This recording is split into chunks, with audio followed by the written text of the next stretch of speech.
How to sync messages from iPhone to Mac.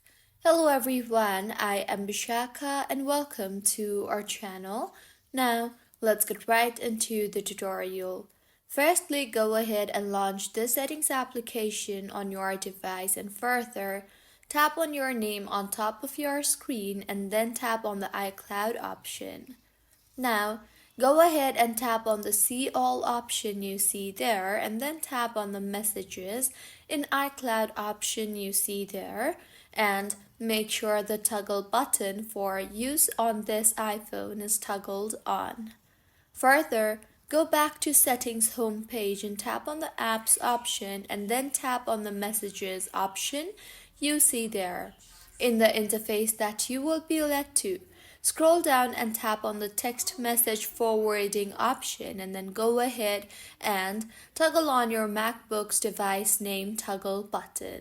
Now, once you are done making changes in your iPhone settings, go to your MacBook settings by tapping on the Apple logo on the top left of your screen and further tapping on the System Preferences option. Now, tap on the Apple ID option and further tap on the iCloud option. Now, beside the iCloud Drive option, you will see the Options option.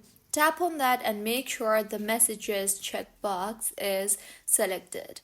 So this is how you can sync messages from iPhone to Mac. If you find this tutorial helpful, please like the video and do comment if you have any queries. Also, do subscribe to our channel for more helpful tutorials like this. See you on the next one. Also, do subscribe to our channel for more helpful tutorials like this. See you on the next one.